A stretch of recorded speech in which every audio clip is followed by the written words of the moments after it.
हैं हम सब ने खूबसूरत वर्शिप के वसीला से बरकत और ब्लेसिंग को रिसीव किया है। आए खूबसूरत वर्शिप के लिए भी और भाई इम्तियाज़ के लिए भी ज़ोरदार, पूरी वर्शिप टीम के लिए ज़ोरदार तालियां बजाएं। अब वक्त है कि हम खुदावंद की ज़िंदा आवाज़ को सुने और हमारे दरमियान आज खुदा के खादिम पास्टर ज़करिया हैं। आपकी खूबसूरत तालियों में हम उन्हें दावत देंगे। खुदावंद अपने बंदा को अपने जलाल, अपनी कुदरत के लिए कसरत से इस्तेमाल कर रहा है। ज़ोरदार तालियां बजाएं खुदा के खादिम के लिए। और इन्हीं तालियों में मैं भाई इम्तियाज़ को दावत दूँगा, वो सामने आएँ, खुदा के खादिम को माला पहनाएंगे। ज़ोरदार तालियों से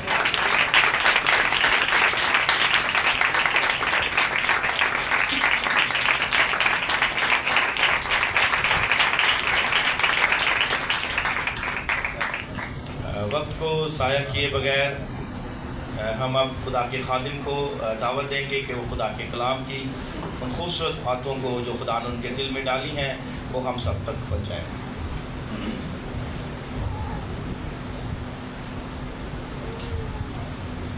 मसीह यीशु में आप सबकी सलामती हो। मुझे बड़ा अच्छा लगा जब भाई इम्तियाज़ ने मुझे दावत दी कि आप हमारे पास आएँ और कलाम की खिदमत करें। ये जो तोड़ा मुझे दिया गया है, जब भी मौका मिलता है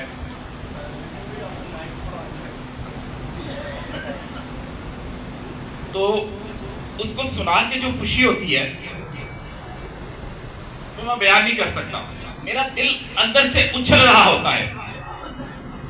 मैंने पिछले दिनों पंजाब में गया, उन लोगों में मनाती की जो कर्ज के तले दबे हुए लोग हैं। मेरा दिल अंदर से रोता था कि असल खुशखबरी उन लोगों के लिए है जो कर्ज की लानत के तले दबे हुए हैं। और मसीह क्या कहता है, बोझ के तले दबे हुए लोगों, किसके पास जाओ जी? किसी अमीर आदमी के कोल जाओ, किसी बादशाह के कोल जाओ, मेरे पास आओ तो क्या होगा जी? मैं तुमको, आवाज कम आई है जी, आपको आराम नहीं मिला लगता है। क्या है जी? आराम दूंगा।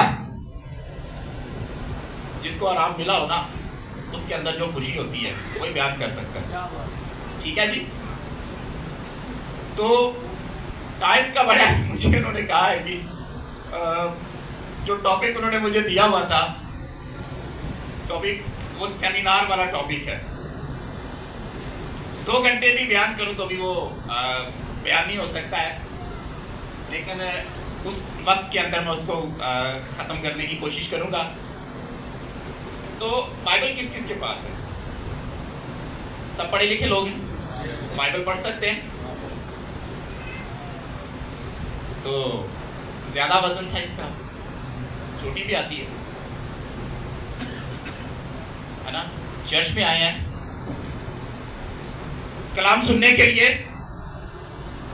कलाम पढ़ने के लिए, प्रस्तुत करने के लिए, हम्द करने के लिए हम चर्च में इकट्ठे होते हैं। और वो भी कितने हफ्ते में?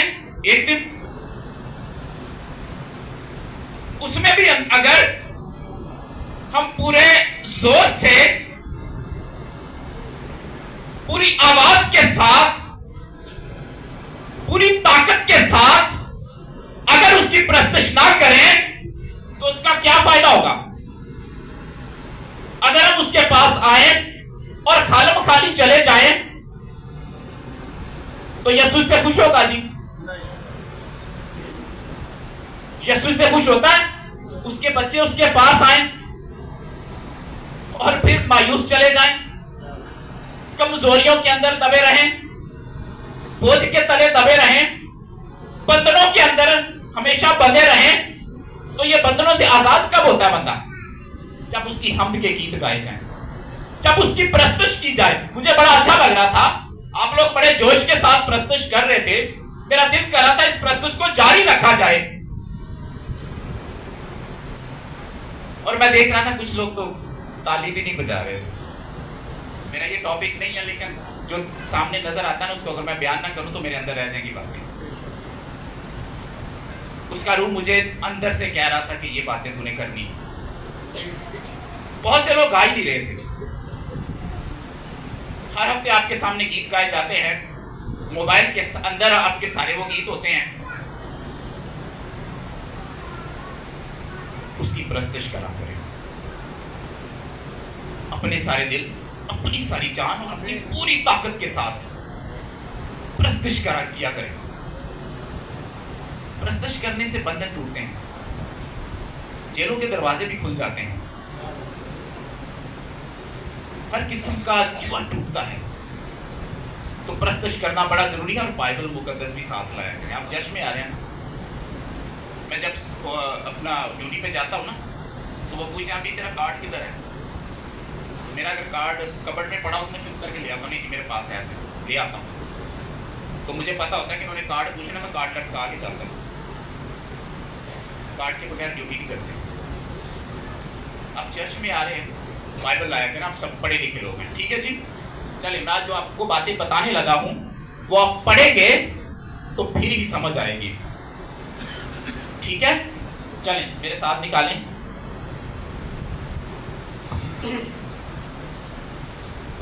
हाँ जी, अमाल की किताब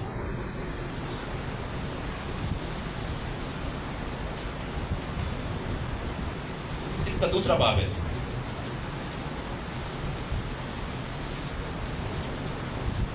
जी। अमाल की किताब उसका दूसरा बाब और इसकी आयत नंबर 16 से लेकर आयत नंबर 20 तक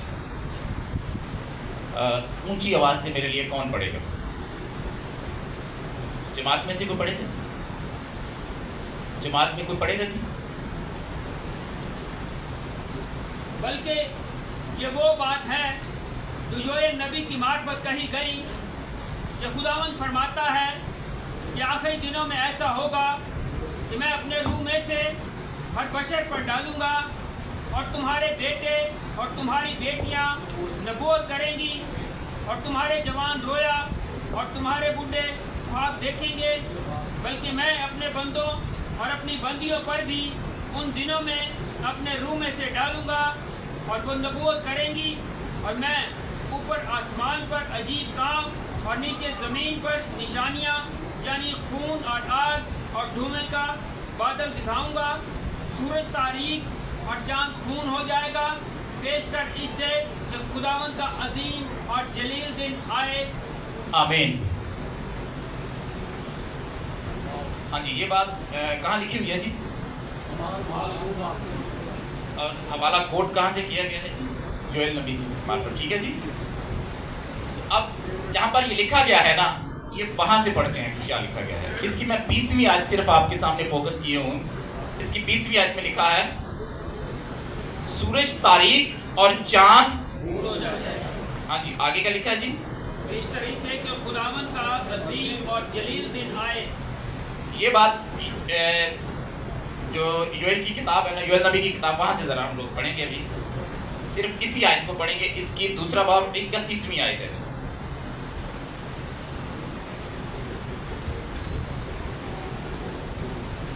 हाँ जी, जिसने भी निकाले ज़रा जल्दी से पढ़ लीजिएगा। इससे पेशतर के खुदावंद का खौफनाक और रोज़े अजीम आए, आफताब तारीक और माताब खून हो जाएगा। आमीन। हाँ जी, क्या लिखा है जी? इससे पेशतर के खुदावंद का खौफनाक और रोज़े अजीम आए। ठीक है जी। अच्छा, ये इस आगे 20वीं आयत पढ़े, उसमें क्या लिखा हुआ है जी? दोबारा पढ़िएगा। मैं आपकी तवज्जो दिलाना चाह रहा हूँ कि बाइबल को पढ़ना और गौर से पढ़ना कितना फर्क है इसमें, ठीक है जी। दोबारा पढ़िएगा इस बाइबल। हाँ नहीं, आपने योएल के अंदर ये पढ़ा है, इससे पेशतर के खुदावंद का खौफनाक रोज़े अजीम आए। यहाँ पे क्या लिखा है जी? पेशतर इससे खुदावंद का अजीम और जलील दिन आए। ये पीछे हवाला दिया गया है जी, आपने ये पीछे पढ़ा था। अब इसमें क्या लिखा है और इसमें क्या लिखा है, मैं ये तवज्जो दिलाने लग जा रहा था आपकी। क्या फर्क आया जी? जरा देखिएगा गौर से। पीछे क्या लिखा है और आगे पीछे क्या है जी? खुदावंद का खौफनाक रोज़े अजीम। क्या है जी पीछे? और आगे जो अमाल की किताब है। बेशक इसे खुदावंद का अजीम और जलील दिन आए। तो इसका मतलब है लिखने वाले ने आगे क्या किया? बाइबल में मैं आपके सामने पढ़ रहा हूँ, बाइबल के अंदर लिखा हुआ है। मैंने इसलिए सबको कहा था बाइबल होती तो बड़ा आपको अच्छा लगता है। मैं गौर से देखने की बात कर रहा हूं। हमने उसे देखा और गौर से देखा। देखने और गौर से देखने में क्या फर्क है, यहां पे आपको पता चलेगा। यहां पर डराया गया है खुदावंद का खौफनाक रोज़े अज़ीम। आगे है जी, खुदावंद का अजीम और जलील दिन। पीछे बड़ी खौफनाक बात है, आगे है जी रोज़े अजीम और जलील।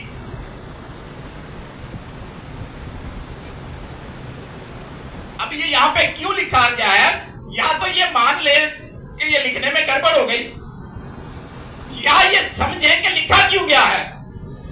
अगर समझ आ गई तो ज़हन खुल जाएगा, नहीं समझ आई तो ज़हन में खलल पैदा हो जाएगा। लिखने वाला तवज्जो आपकी किस तरफ कर रहा है? उस रोज़े अजीम। पहले तो मैं रोज़े अजीम को जरा बयान कर दूं। अजीम का मतलब होता है जी बहुत बड़ा, अजीम, अच्छा।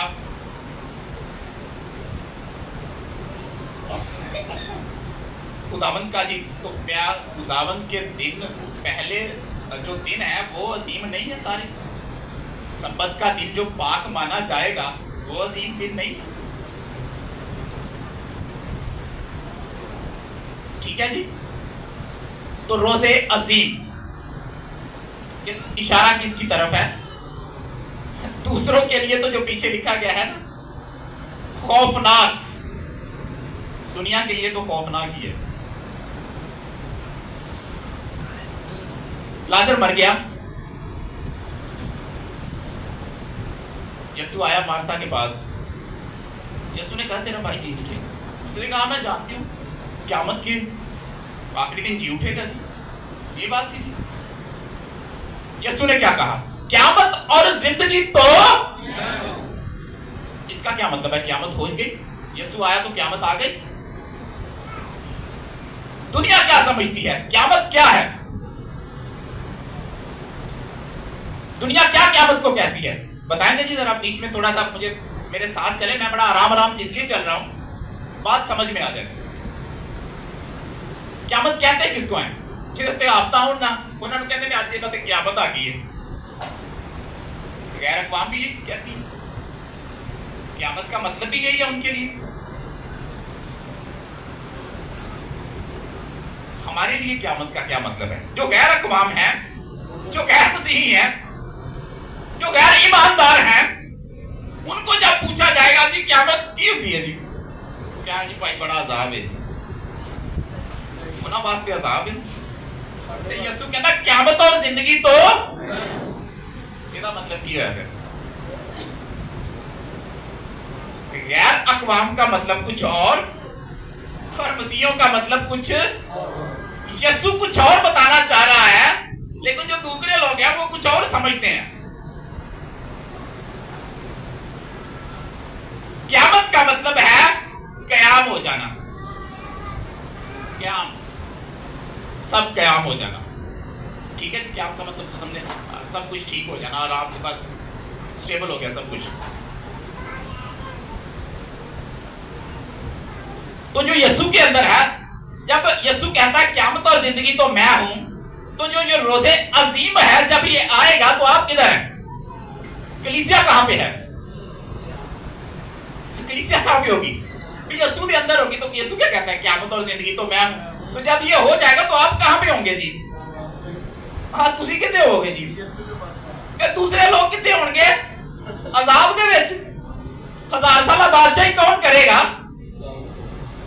उसी के साथ कौन 1000 साल बादशाही करेगा? उसकी कलीसिया, उसके लोग, खुदा के फरजंद। तो उनके लिए क़यामत और इनके लिए क़यामत क्या हुई? तो क़यामत का मतलब मसीहियों के लिए क्या हो गया जी? कयाम हो गया। क़यामत और जिंदगी तो मैं, जो मुझ पर ईमान लाएगा क्या हो जाए जी? तड़पता रहेगा हमेशा की, तो हमेशा की जिंदगी मिल जाए। उन्होंने दुनिया के दुख दर्द कुछ लगते नहीं। दुनिया की जो ऐशो इशरत है उनको क्या समझना है? कूड़ा। उस जलाल के सामने ये दुख दर्द कुछ है। लेकिन जिसको नजर ही नहीं आता, जो कोता नजर है, जो अंधा है, वो उसके जलाल को क्या देखेगा? तो क्या आगे बात अब आपकी समझ में आना शुरू हो जाएगा कि यहाँ पे तो खौफनाक दिन किसके लिए है जी? के लिए। तो जब उसका बंदा, जब मसीह का बंदा लिखेगा तो वो क्या लिखेगा जी? खुदावंद का अजीम और क्या लिखेगा जी? सब बोले। अभी भी आवाज कम है। क्या है जी? जलील दिन। ये जलील दिन आपका है जी। उन्हां वास्ते अजाब ते तुहाडे वास्ते जलील। जलील का मतलब की है? जलाली दिन। जलाल पाया होना सारे जलाल पाया होना। दूसरी मौत कितों होनी है? सारे जलाल पा के बादशाही करते होनी। एक कीतिया सांस माना दिन जाना ते दुख दुनिया उठावेगी। अब बाइबल बयान करती है, यीशु मसीह बयान करता, देख मैं जल्द आने वाला हूं। अब सारे इंतजार दे विच ने, देख मैं जल्द आने वाला। आज से 2000 साल पहले बात लिख दी गई है। देख मैं, अगर तुहानू कहो मैं छेती आउण डिया वां ते तुसीं की कहोगे? हाँ उन्हें छेती आ जाना, तुसीं की तैयारी करोगे। और इस बात को लिखे हुए 2000 साल हो चुके हैं। बाइबल आपको पता है कब की लिखी हुई है? 2000 साल हो चुके हैं इसको। और तब लिखा गया था, देख मैं जल्द आने वाला हूं। और आप कह रहे होंगे जी कैसा जल्द आने वाला है? तेरे आने का वादा कहां रहा? पतरस के खाते में पढ़ लें जिसको, पढ़ लेते हैं इसको एकदम, बात क्लियर हो जाएगी।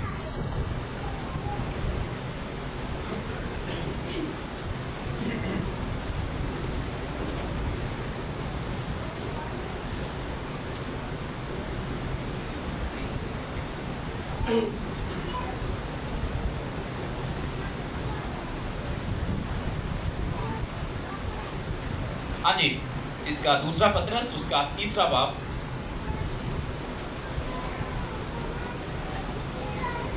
और इसकी 8वीं आयत से कोई पढ़ देगा जी? हर सब के सब नहीं, यक दिल। एक मिनट। दूसरा पत्रस तीसरा बाब आयत नंबर 8। ऐ अजीजों, ये खास बात तुम पर पोशीदा ना रहे कि खुदावन के नज़दीक एक दिन 1000 बरस के बराबर है और 1000 बरस एक दिन के बराबर। खुदावन अपने वादा में देर नहीं करता, जैसी देर बात लोग समझते हैं। आमीन। हाँ जी, ये कैलेंडर आपने देखा जी कैसा कैलेंडर बना हुआ है? खुदावन के नजदीक क्या है जी? एक दिन। दाऊद अपने वादा में क्या कहते हैं? देर नहीं करता, जैसे बात लोग समझते हैं। उन्होंने अपना कैलेंडर बना लिया,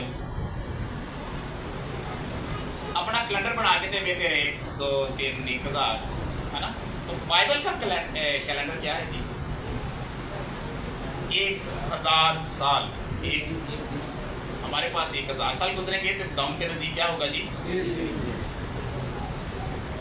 अब जब यीशु मसीह जब से गया है तो कितने दिन हो गए होंगे खुदा के नजदीक? 2 दिन हो गए होंगे।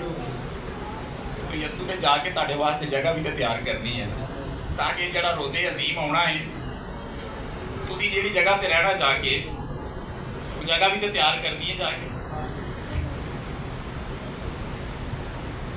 तो यीशु तो आपके लिए जगह तैयार कर रहा है, और बात क्या समझते हैं? देर हो गई। आपके लिए कोई जगह तैयार करे और बंदे ऐतराज शुरू कर दें देर हो गई, जैसा बाज लोग समझते हैं। लेकिन जो बाइबल पढ़ने वाले हैं, बाइबल को समझने वाले हैं, उनका तो क़याम हो चुका है। जब यीशु आ गया, क़यामत और जिंदगी तो मैं हूं, तो फिर रोजे अजीम से करने की क्या जरूरत है, उसका इंतजार करने की क्या? जब वो बंदा हो ही जलाली, उसको क्या लेना देना क़यामत अगले साल? उसको तो है कि आज ही रात ही आजे चंगी कर ले। क्यों जी? छेती छेती 1000 साल बाद सही तो यीशु के नाल नाल अभी आप गीत भी गा रहे थे। तो रोजे अजीम, हम उसको रोजे अजीम इसलिए कहते हैं कि हमने तो उसके साथ आसमानों पे चले जाते। हमने खौफनाक अज़ाब का दिन कहाँ होता है, ये लिखने वाले ने कितनी खूबसूरती से लिखा हुआ है। उसने उस बात को जो रूल कुदस ने लिखवाई उससे बड़ी खूबसूरती से बयान किया। और मुकाशवा की किताब में उसका 6वां बाब 10वीं आयत में लिखा है, जो मुकद्दसीन कत्ल हुए वो कहते हैं जी तू कब तक हमारा इंसाफ ना करेगा, तू कब तक हमारा। तो आवाज क्या थी? थोड़ी मुद्दत के लिए आराम है। कुछ अभी हम खिदमत जो है उन्होंने अभी और हैं और उन्होंने कत्ल होना है अभी, तो थोड़ी मुद्दत के लिए आराम करो। वो इंसाफ मांगते हैं जी, सानू असि बड़ी खिदमत की है साड़ा इंसाफ का, तो जो बेचारे दूसरों ने बचना है, अगर हम चाहते हैं कि वो भी हलाक हो जाए तो फिर ठीक है, लेकिन वो अपने वादे में देर नहीं करता। उसने सबको बचाना है। शुमार अभी पूरा नहीं हुआ, जब शुमार पूरा हो जाएगा फिर है जी उसका रोजे अजीम आएगा, फिर उसका रोजे अजीम आएगा। और उसके रोजे अजीम में हम मैं आपको बताने वाला हूं कि होगा क्या। हाँ जी, मुकाशवा की किताब में जरा चलते हैं। इसका 6वां बाब 12वीं आयत में,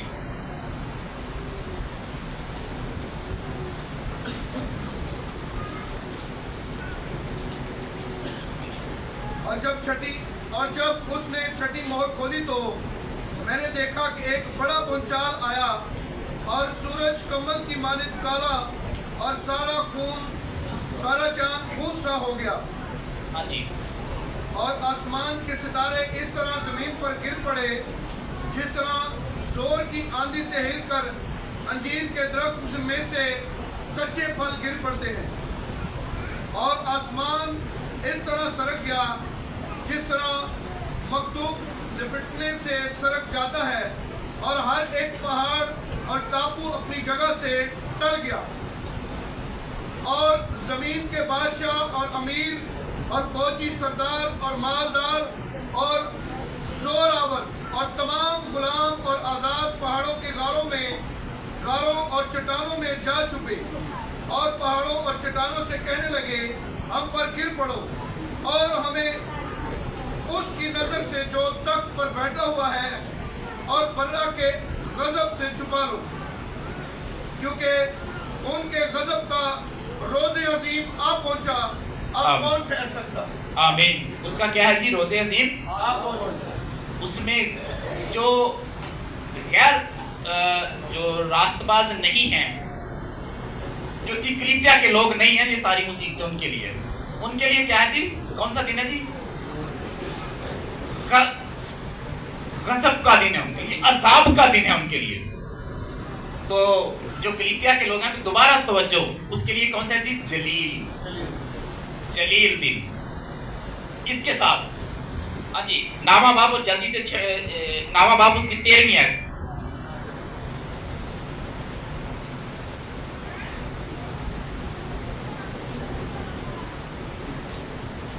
मुकाशवा की किताब नावा बाब आयत नंबर 13 से पढ़ें। और जब छठे फरिश्ता ने नरसिंगा फूंका तो मैंने उसे सुनहरी कुर्बानगाह के सींगों में से जो खुदा के सामने है ऐसी आवाज़ सुनी कि उस छठे फरिश्ता से जिसके पास नरसिंगा था कोई कह रहा है कि बड़े दरिया यानी फरात के पास जो 4 फरिश्ते बंधे हुए हैं उन्हें खोल दे।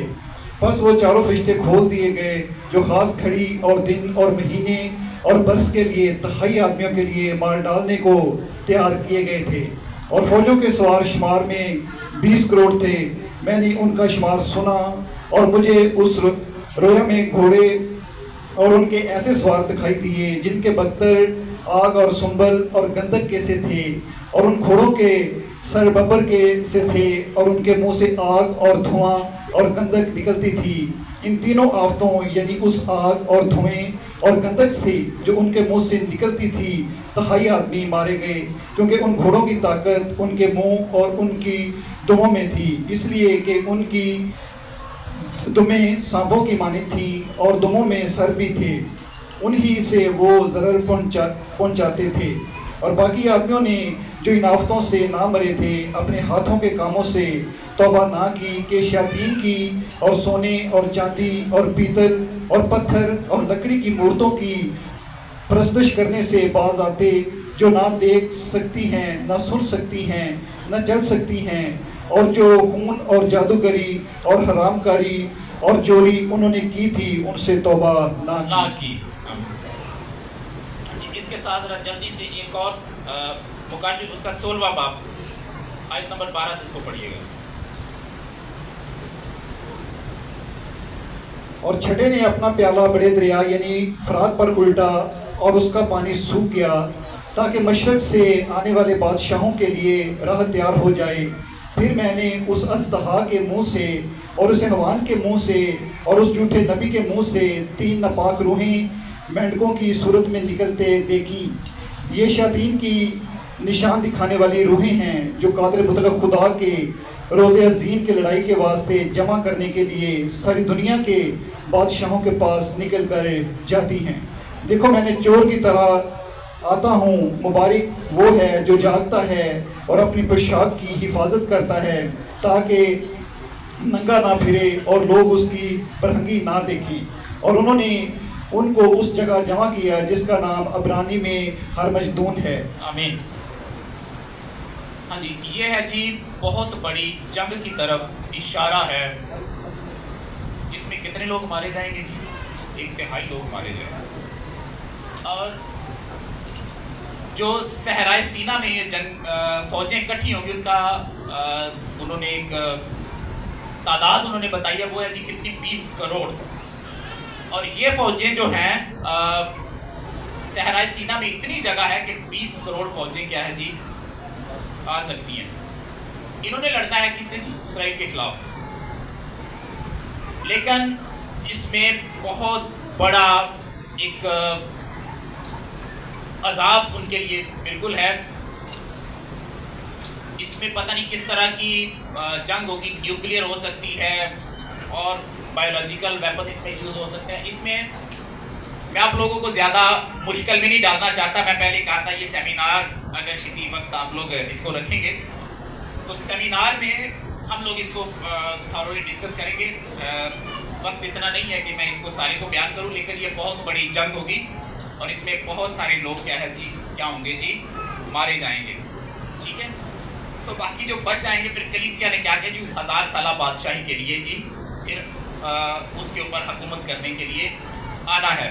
तो ये थोड़ा सा रोज़े अजीम जो अज़ाब का दिन है मैंने उसको भी थोड़ा सा आपके लिए बता दिया। लेकिन चूंकि ये आपके लिए है ही नहीं, ये तो उनके लिए है जो कलीसिया के लोग ही नहीं हैं, जो रास्तबाज लोग नहीं हैं और जिन्होंने क्या है जी तौबा, तो जिन्होंने तौबा कर ली उनके लिए जलील दिन आ गया और दूसरों के लिए क्या है जी अज़ाब का दिन आ गया। ठीक है जी, आपके लिए अब क्या है जो आपके लिए है अब वो मैं पढ़ने लगा हूँ। हाँ जी, मुकाशफे की किताब 19वां बाब। अच्छा, इससे पहले कि हम 19वां बाब पढ़ें, मैं पहली क़यामत आपको बताना चाह रहा हूँ जहाँ पर कलीसिया ने क्या जी हुकूमत करनी है। इसका जी मुकाशफे 20वां बाब और उसकी आयत नंबर 4, 5 और 6 पढ़िएगा।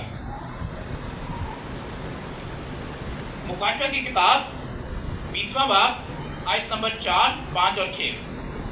फिर मैंने तख्त देखे और लोग उन पर बैठ गए और अदालत उनके सुपुर्द की गई और उनकी रूहों को भी देखा जिनके सर यीशु की गवाही देने और खुदा के कलाम के सबब से काटे गए थे और जिन्होंने उस हैवान की परस्तिश की थी, ना उसके बुत की और ना उसकी छाप अपने माथे और हाथों पर ली थी।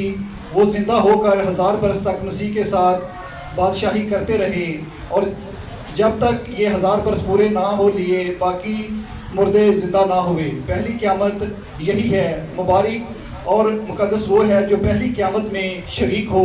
ऐसों पर दूसरी मौत का कुछ इख्तियार नहीं, बल्कि वो खुदा और मसीह के काहिन होंगे और उनके साथ 1000 बरस तक बादशाही करेंगे। आमीन। हाँ जी, ये जी आप लोगों के लिए क्या करेंगे जी? बादशाही।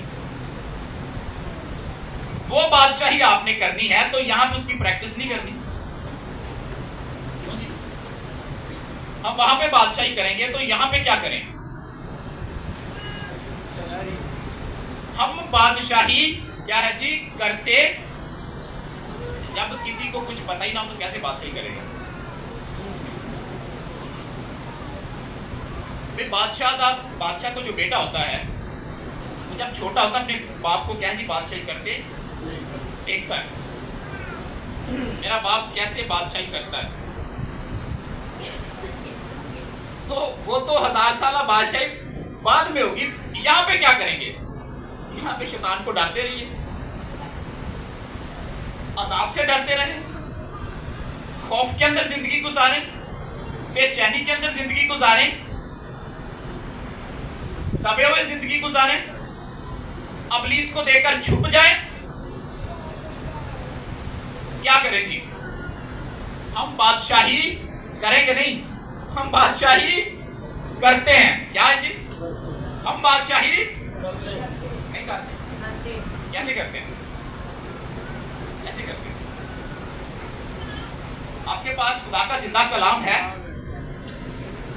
आपके पास खुदा का रूह है, आपके पास यीशु मसीह है, आपके पास वो नाम है जो सब नामों से आना है। तो फिर आप क्या करेंगे? इंतजार करेंगे 1000 सालों का? तो फिर क्या करेंगे? हम बादशाही, अभी भी आवाज नहीं, हम बादशाही करते हैं। इसी बात पे आना है। ये है जी जलील दिन। इससे पहले कि जलील दिन आए हम बादशाही की प्रैक्टिस करते हैं। ऐसी थोड़ी दुआएं करते हैं इतनी सारी, ऐसी थोड़ी गलबे की जिंदगी गुजारते हैं। जो इतने गलबा नहीं मिलेगा तो एक गलबा की मिलेगा। उसने क्या किया जी? फतह से बढ़कर हमें क्यों गलबा दिया है? कि हम बादशाही, हम क्या है जी? बादशाही करें। हम इंतजार नहीं करेंगे, हम अबलीस को अपने सर पे नहीं चढ़ाएंगे, हम अबलीस का सर कुचलेंगे, हम उसके गलों को छाएंगे। और जो जमात है उनका गीत सुने जी।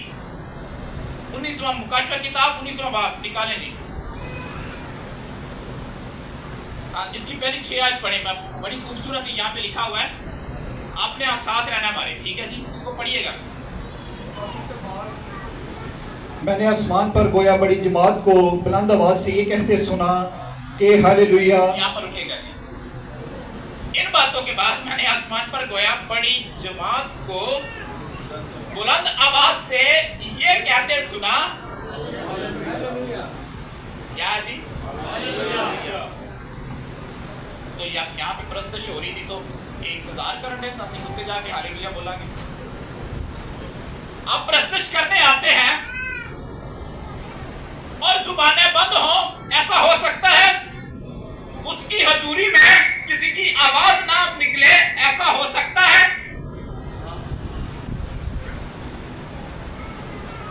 यहां पर बड़ी जमात है, आप तो चंद लोग हैं और एक दफा हालेलुया नहीं बोला। वो क्यों हालेलुया बोल रहे हैं? क्या जरूरत पड़ गई उनको हालेलुया बोलने की? सब कुछ तो यहां पे करके चले गए,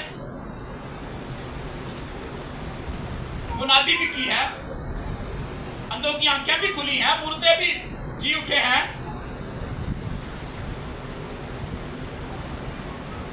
आपने यहाँ पर उसकी मुनादी की है, शैतान के करों को बिठाया था।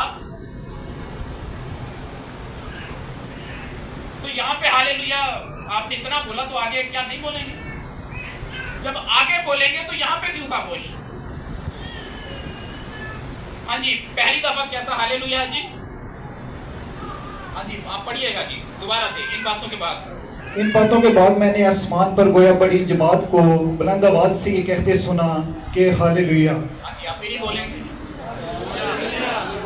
इन बातों के बाद मैंने आसमान पर गोया बड़ी जमात को बुलंद आवाज से ये कहते सुना कि हालेलुया। बुलंद आवाज है ना, हालेलुया हालेलुया, ये बुलंद आवाज होती है जी। बाइबल बयान करती है बुलंद आवाज। जब बाइबल बोलेगी तो हम खामोश हैं। अगर ये खामोश हो गए तो क्या होगा जी? तो आप पत्थरों का इंतजार करेंगे। वहां पर बड़ी जमात है, उन्होंने बड़ी फतह पाई है, उन्होंने बड़ा गलबा पाया है, वो तो बोलेंगे हालेलुया।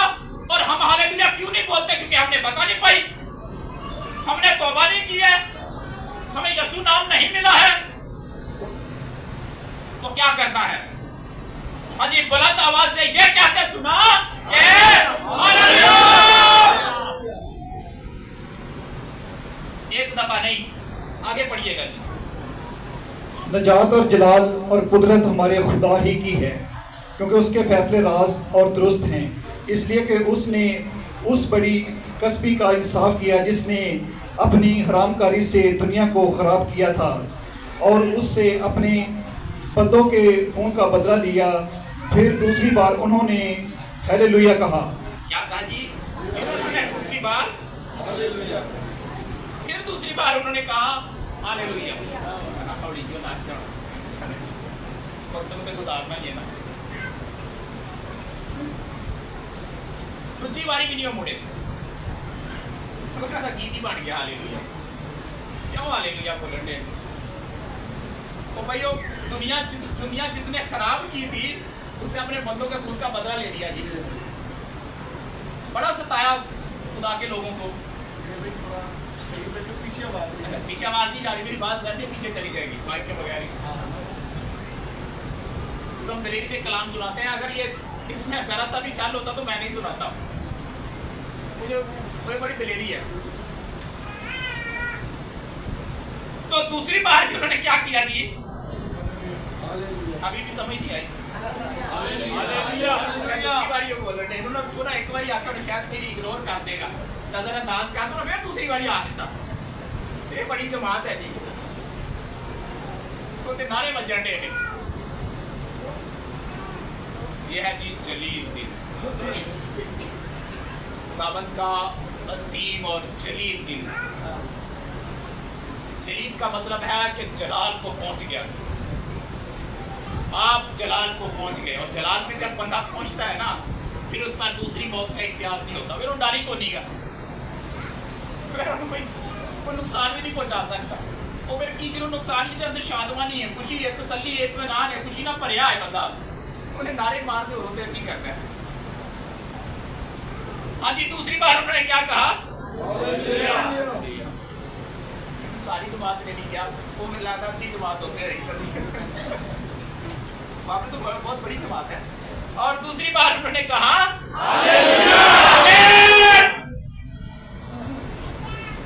हाँ जी, आगे पढ़िएगा जी।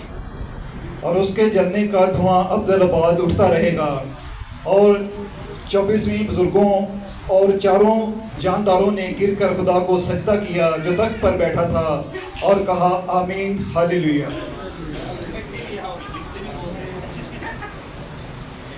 सारे 24 बुजुर्ग भी ने, चारों जानदार भी है, वो बड़ी दलेरी के नाल कह दे बैठा था और कहा आमीन हालेलुया। चारों जानदार ने गिरकर खुदा को सजदा किया। अच्छा, ये हालेलुया में नहीं कह दे, थोड़ा सा हालेलुया बताता। ये बहुत बड़ा काम हुआ है। गुनाह पे गलबा पाया गया, अबलीस पे गलबा पाया गया, मौत पर गलबा पाया गया और यहाँ के मौत और आलमे अरवाह को भी मार दिया, मौत को भी मार दिया। जब ये सब कुछ देखा जा रहा है, जब उनके सामने इतना कुछ हो रहा है जो एक नामुमकिन काम था, जो एक बंदा कर नहीं सकता था, जिसके लिए उसने अपने बेटे को बेचा और जिसने इस दुनिया में आकर फिदिया दिया है और बहुत बड़ी एक जिसको कहते हैं अजियत सही है, और वो किनकी खातिर, ताकि ये हालेलुया ना बोले, ताकि ये उसको खामोश हो जाए। यीशु ने इतनी अजियत क्यों सही? क्योंकि हम कहां पे रहे? इस जमीन पर रहे। हजार साल बादशाही करने के लिए जाना है, तो जो नारे थे ना बजे तोते की तो बचने नहीं, पलेरी ये तो नहीं तोते की आ गई। हाँ जी, उन्होंने गिरकर सजदा किया जो तख्त पर बैठा था और कहा आमीन हालेलुया।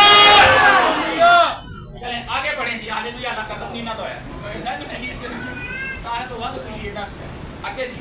और तख्त में से ये आवाज निकली कि आए उससे डरने वाले बंदों, ख्वाह छोटे हो ख्वाह बड़े, तुम सब हमारे खुदा की हमद करो।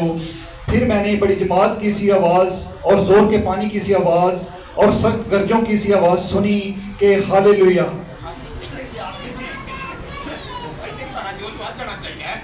अच्छा, यहाँ पे क्या लिखा है जी? आवाज निकली क्या उससे डरने वाले मतलब वह छोटे हो, मैं तो छोटे बड़े का भी कोई लिहाज नहीं होना चाहिए। उन्हें तुम भावे छोटे जो ते भावे बड़े, जहाला भी खामोश जो ते छोटे बड़िया भी उन्हें खास कर आख्या गया, छोटे बड़े तुम सब हमारे खुदा की हमद करो।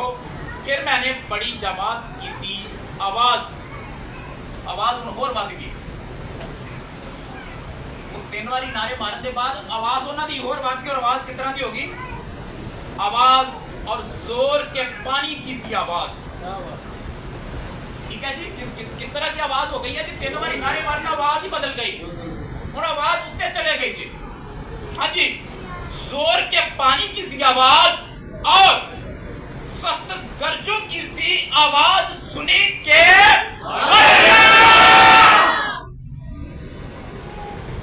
हालांकि उनको चुप रह गए, फिर मैं कुछ नहीं कर सकता, तो मेरी मन की तो फिर मेरी जगह बनी। 4 दफा हालेलुया। इस हालेलुया के अंदर क्या है? ये क्यों हालेलुया बोला गया और ये क्यों 4 दफा बोला गया? ताकि अगर किसी को भूल जावे तो छोटा बड़ा होवे तो जे हालेलुया बोलते जाओगे तो ताड़ी आवाज इस तरह की हो जाएगी कि इब्लीस आपके सामने ठहर नहीं सकता, मुसीबतें आपके सामने ठहर नहीं सकती, कोई काम आपका रुक नहीं सकता, कोई आपके सामने खड़ा नहीं हो सकता, इसलिए कि आपने हालेलुया कहा है। हालेलुया।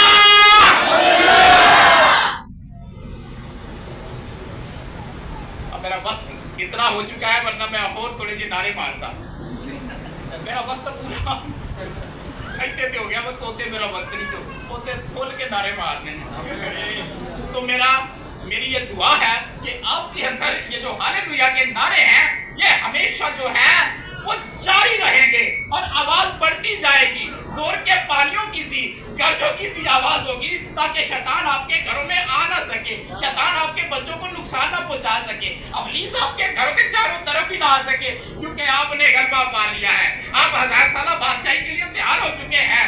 आपने हालेलुया के नारे मारते हैं, आप फतामंद लोग हैं, आप उसके खुदा के बेटे हैं, यीशु के खून से धुले हुए लोग हैं, इसलिए आप नारे मारते हुए हमेशा घरों से बाहर निकलेंगे, घरों के अंदर जाएंगे, उठते हुए नारे, जागते हुए नारे, सोते हुए आपके अंदर भी नारे, और आपकी रोया भी नारे, आपके ख्वाब भी नारे, आपका बोलना भी नारे, और आपके अंदर फतायाबी का शादियाना हमेशा बचता रहना चाहिए। तो खुदावंद आपका सबको इस कलाम के वसीला से बरकत करे। आमीन।